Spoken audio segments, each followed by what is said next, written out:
pas de hasard. Lisons, méditons la parole de Dieu, ça va nous instruire. Amen. Il n'y a pas de hasard. Le chiffre 7 revient à plusieurs reprises.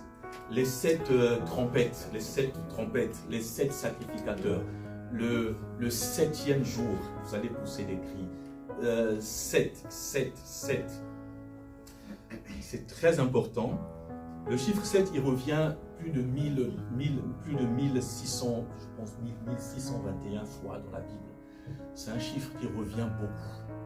Et selon les commentateurs, il y a des gens qui vont dire que le 7, c'est le chiffre de la perfection, c'est le chiffre de l'accomplissement, c'est, voilà, vous allez même dans les, même dans les sectes, ils ont leur interprétation du 7e jour, du chiffre 7. Amen.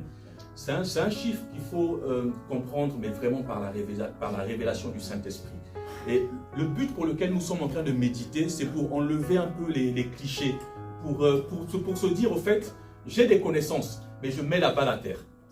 Moi-même, maintenant, je me mets face à la parole de Dieu, et je médite la parole de Dieu, je reçois ce que le Saint-Esprit me montre, n'est-ce pas? Moi, je peux dire que le 7e jour, c'est le chiffre de la plénitude, ou bien c'est le chiffre de l'accomplissement. Mais est-ce que c'est ce que Dieu dit réellement? Vous voyez, il y a des sectes, il y a des kabbalistes qui ont leur interprétation du 7e jour. Pour eux, le 7e jour, c'est le jour de la plénitude.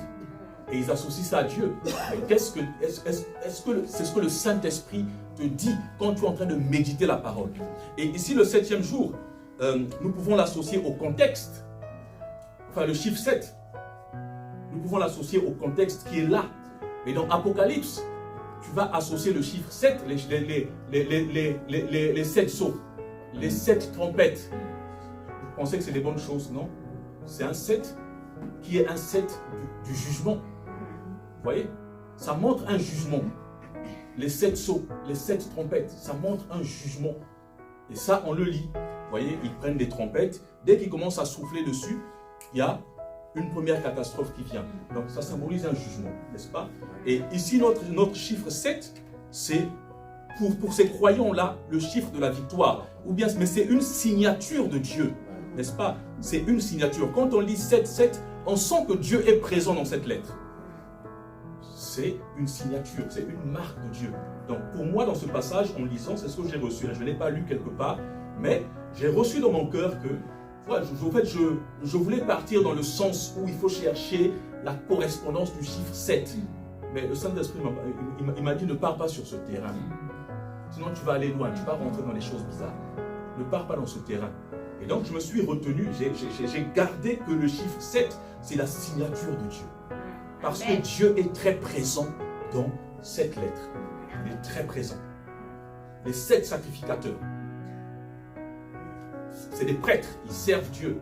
Les 7 sacrificateurs, les 7 jours, le 7e jour, le sabbat, le jour du repos, on voit Dieu dedans.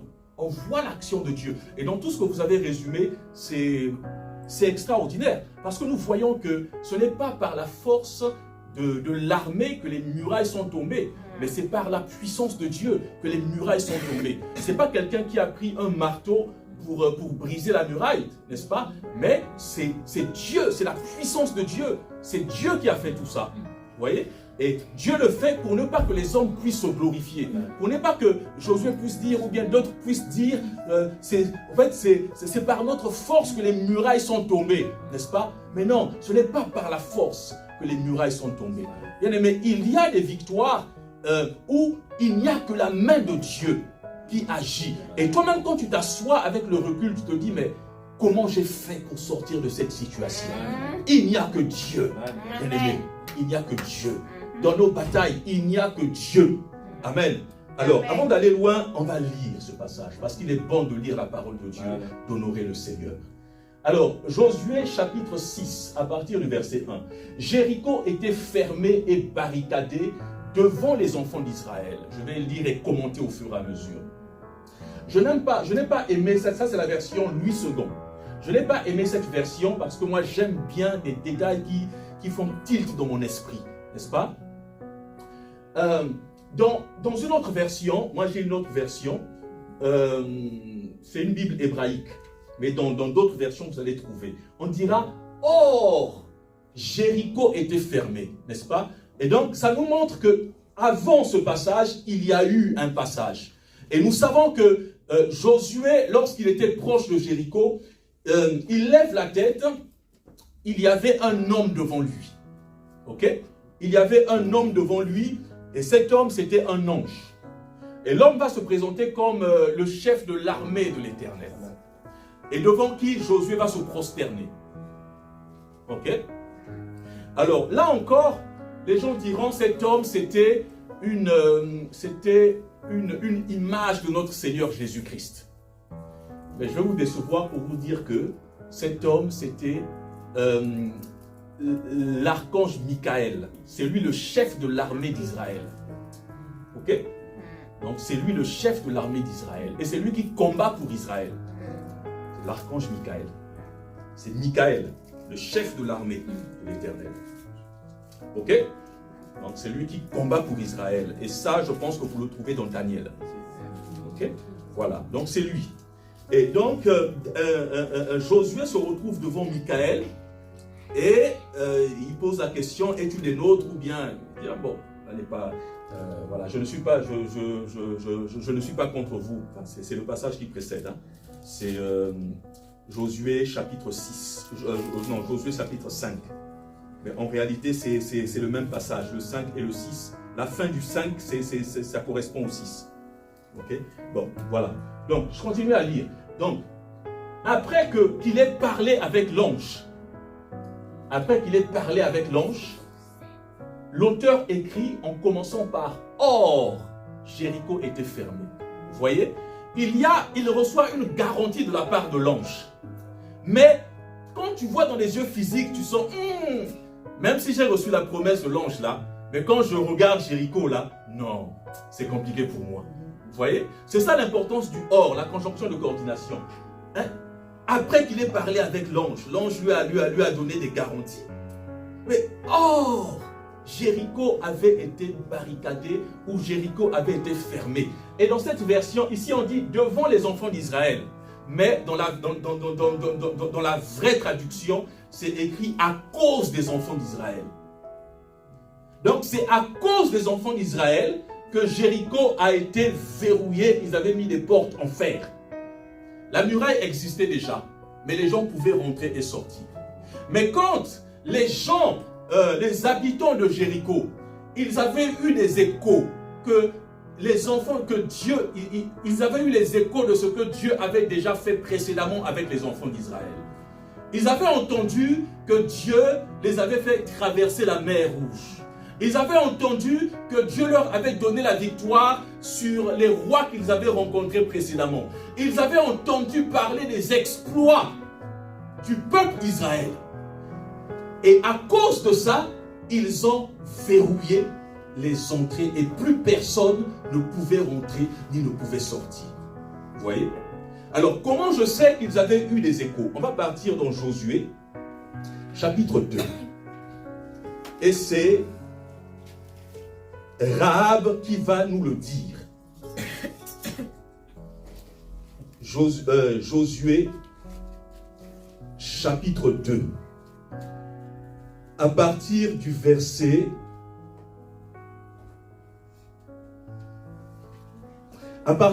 8. Josué chapitre 2 à partir du verset 8. Bien aimé, avant de commencer à prier pour renverser les forteresses, il faut que tu saches ce que tu es en train de prier. C'est ça. Il faut que tu saches, il faut que tu connaisses le contexte. Et à partir de ça, le Saint-Esprit va te donner un réma. Et tu vas prier à partir de ça. Ok? Parce qu'on ne peut pas se lever et dire, tiens, je brise les forteresses. Si tu n'as pas reçu la révélation de comment tu dois prier. C'est ça. D'où l'importance des méditations que nous sommes en train de faire. Ok? Alors, donc Josué chapitre 2 à partir du verset 8. Avant que les espions se couchassent, Rahab monta vers eux sur le toit et leur dit, l'Éternel, je le sais, vous a donné ce pays. La terreur que vous inspirez nous a saisis. Et tous les habitants du pays tremblent devant vous. Car nous avons appris comment, à votre sortie d'Égypte, l'Éternel a mis à sec devant vous les eaux. Nous avons appris. L'Éternel a mis à sec devant vous les eaux de la mer Rouge et comment vous avez traité les 2 rois des Amoréens, et jusqu'au verset 11, je pense. Vous voyez que en lisant, on a des informations.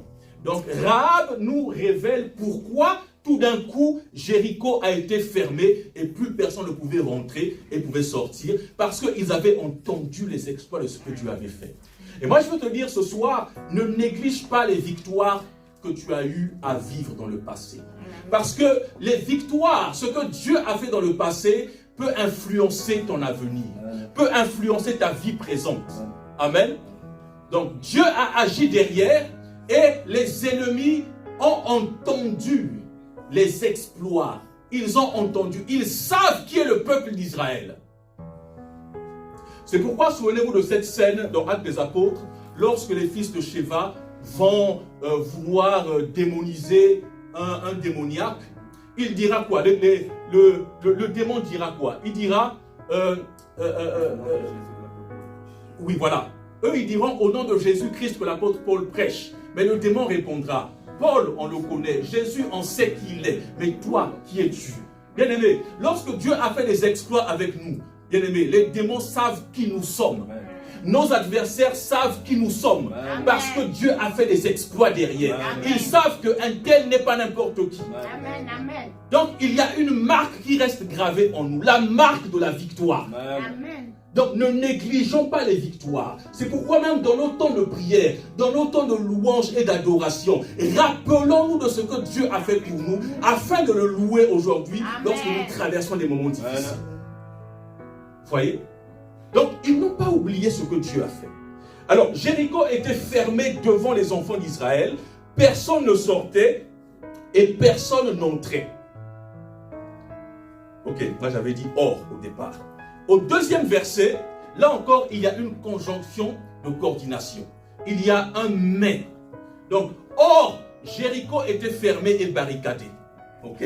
Ça, c'est notre pensée à nous. On a vu la difficulté. On se dit c'est insurmontable, n'est-ce pas? Mais c'est insurmontable.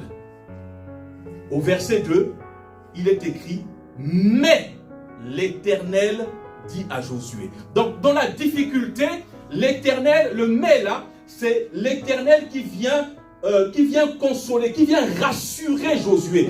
En disant que même si c'est fermé, il peut se passer quelque chose. Même si c'est difficile, même si c'est compliqué, moi l'Éternel, je peux agir.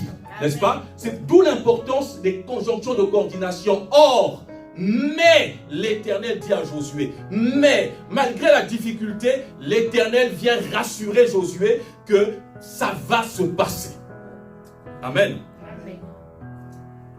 Mais l'Éternel dit à Josué, vois, je livre entre tes mains Jéricho et son roi, ses vaillants soldats. Et comme disait El Shaddai, Dieu avait déjà livré à Israël la ville de Jéricho. Amen. Amen. Dieu, spirituellement, Dieu nous a déjà accordé des victoires. Amen. Parce que la Bible dit que nous sommes plus que vainqueurs par Jésus qui nous a aimés. Amen. Amen. Nous sommes victorieux. Tout a déjà été scellé. C'est notre nature. Tout a été scellé. Nous avons la victoire. Amen. Et comme certains diront, nous combattons dans la victoire. Mais nous avons déjà la victoire. Nous avons déjà la victoire. Mais le problème, c'est que nous devons comment dire ça? Nous devons faire preuve d'obéissance. Nous devons mettre en pratique les recommandations de Dieu pour voir cette victoire se manifester. Elle est invisible, mais nous avons notre part à faire, n'est-ce pas?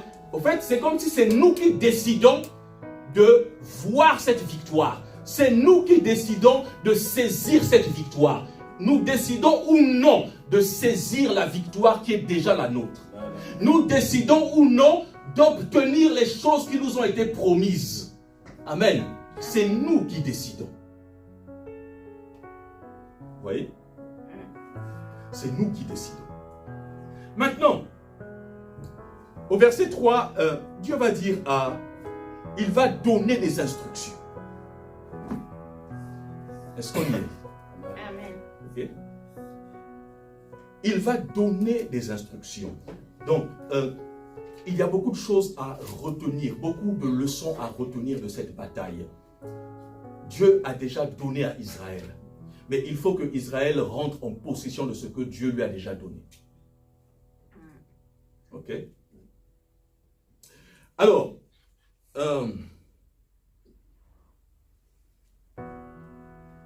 l'Éternel va dire à Josué, faites le tour de la ville. Faites le tour de la ville. Ok? Donc pour obtenir cette promesse, cette ville de Jéricho, pour la faire tomber, pour la conquérir, faites le tour de la ville, vous tous, les hommes de guerre. Alors, je m'arrête d'abord là. C'est un aspect très important du combat spirituel que nous sommes en train de voir. Maman Clara a parlé d'une organisation. En lisant la suite, nous voyons qu'il y a des sacrificateurs qui portent l'arche.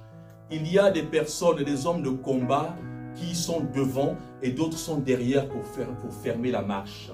Il y a toute une organisation. Il y a de l'ordre dans la manière dont on doit mener le combat spirituel. Il y a de l'ordre. Et souvenons-nous de la multiplication des pains, des 5 pains et des 2 poissons. Jésus ordonne à ce qu'on fasse asseoir les gens par rangée. Donc il y a toujours une question d'ordre dans le combat spirituel et même dans les miracles et encore plus dans notre propre vie. Si il n'y a pas d'ordre dans ce que nous faisons, nous courons à une défaite. Vous voyez? Dans la vie d'un homme, si un homme n'est pas, je parle homme avec grand H, si un homme n'est pas ordonné dans sa vie, si un homme n'est pas organisé, il ne peut pas remporter des batailles. C'est pourquoi j'exhorte tout le temps aux enfants. Je dis, je vous charge encore aujourd'hui, je vois les visages. C'est pourquoi j'exhorte tout le temps les enfants. Apprends à ranger ta chambre. On ne nous écoute pas. Quand tu vas arriver en entreprise, on te donne un poste. Si tu n'as pas appris à être ordonné, tu auras les papiers partout. Quelqu'un rentrera dans ton bureau, il sera frustré. Vous voyez?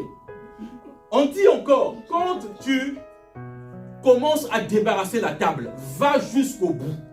Ce n'est pas pour vous embêter, mais c'est pour vous montrer que si vous n'êtes pas organisé, si vous n'êtes pas ordonné, tu auras beau faire tes prières, tu auras une vie de galère parce que tu ne sais pas comment t'organiser. Et Dieu est un Dieu d'ordre. Donc apprenons dès maintenant à nous organiser dans tout ce que nous faisons. Ne négligeons rien. Ne négligeons rien. Vous voyez?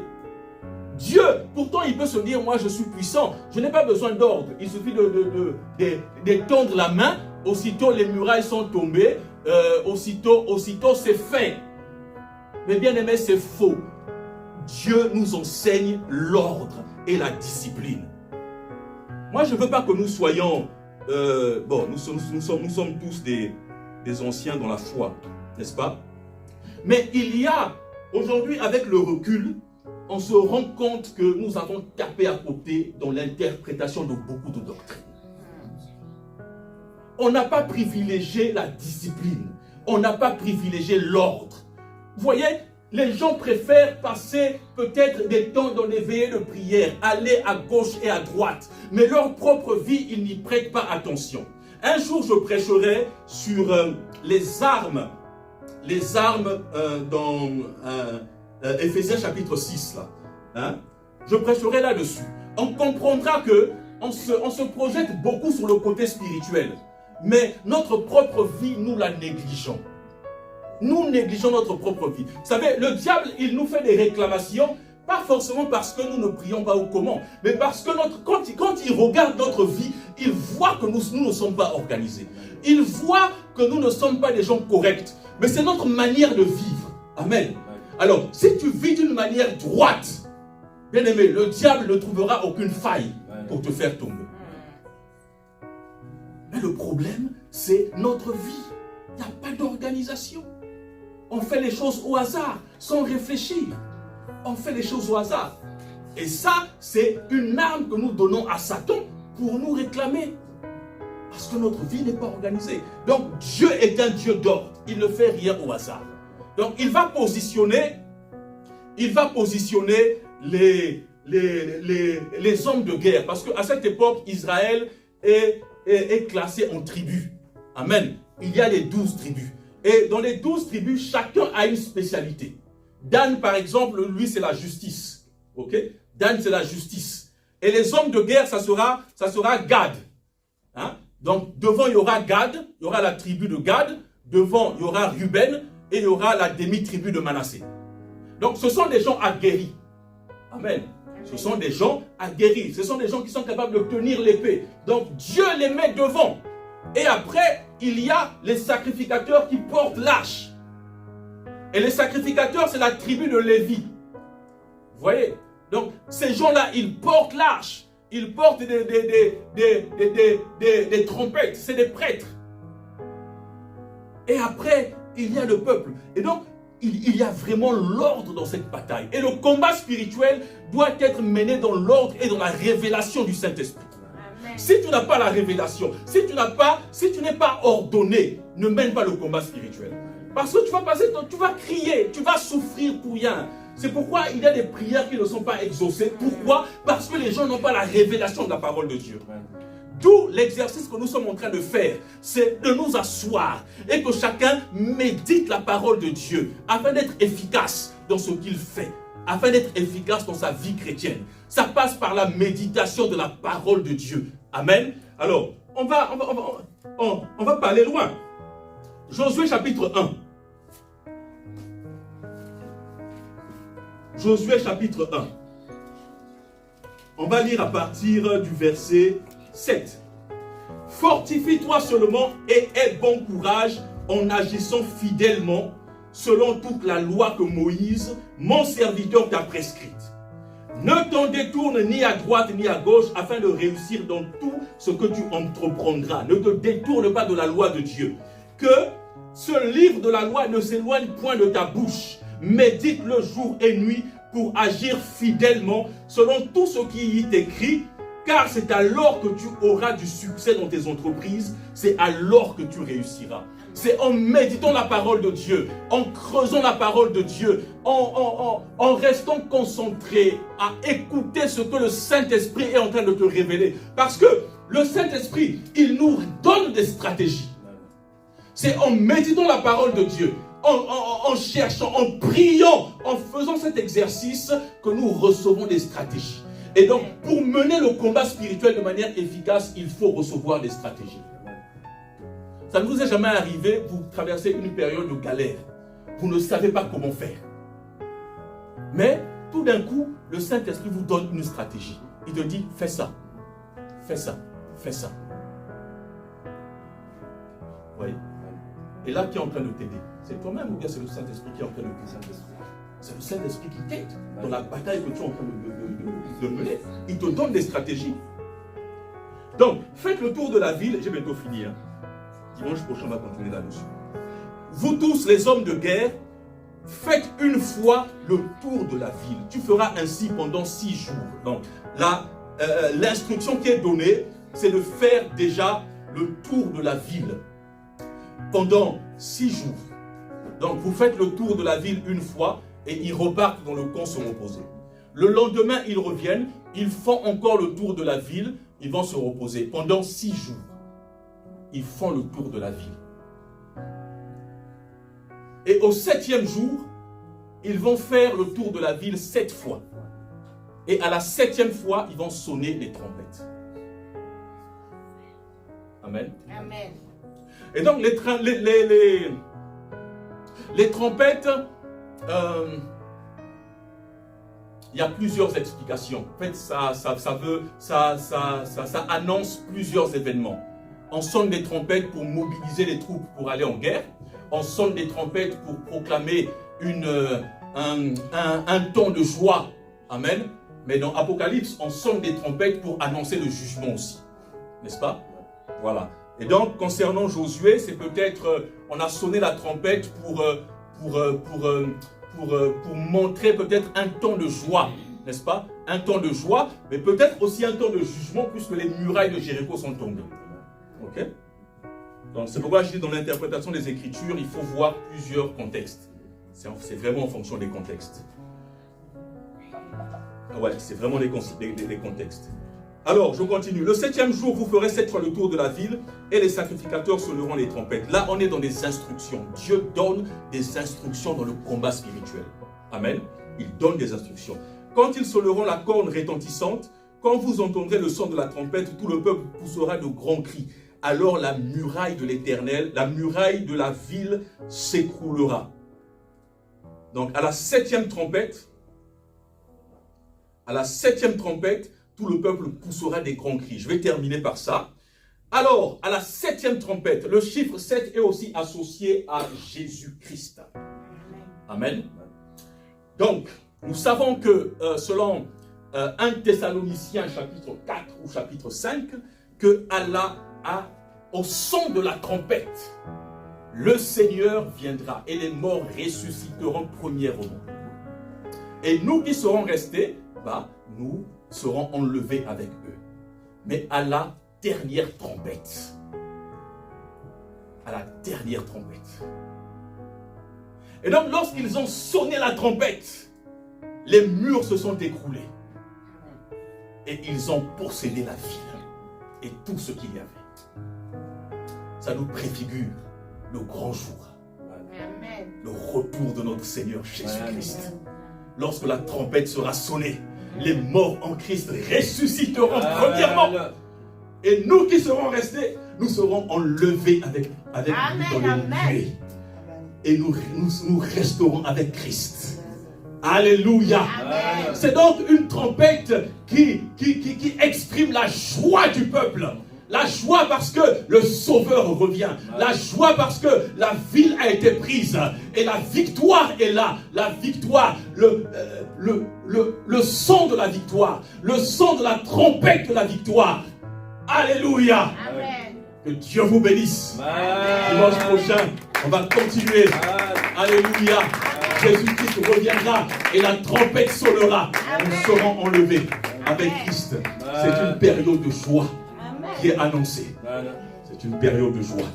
Alléluia. Amen. On va se lever. Dimanche prochain, je vais continuer là-dessus. Et après, on saura pourquoi nous sommes en train de prier. Donc, en attendant dimanche prochain, continue à méditer là-dessus. Je ne poserai pas de questions, mais continue à méditer là-dessus. Continue à prier aussi que Dieu te montre les forteresses qui t'empêchent de rentrer dans ta destinée. Des forteresses qui t'empêchent vraiment de voir ta vie être transformée. Parce qu'il y a des gens qui, donc la vie tourne en rond. La vie tourne en rond. Ils n'arrivent pas à posséder, à rentrer en possession des promesses que Dieu a pour eux. Mais la vie tourne en rond. Bien aimé, il faut que le Saint-Esprit nous révèle. Pourquoi? Quelles sont les forteresses? Quels sont les blocages? Les forteresses, ce sont des blocages. Amen. Des blocages qui nous empêchent d'aller plus loin. Amen. Mais il faut que le Saint-Esprit nous révèle ça. Nous voulons vraiment que chacun ait une intimité avec le Saint-Esprit au travers de sa parole. Amen. Que chacun sache pourquoi il prie. Amen. C'est ça. Bon, est-ce que ça vous va ce que nous sommes en train de faire? Amen. Pénal, tu peux juste venir, après on va rendre grâce à Dieu.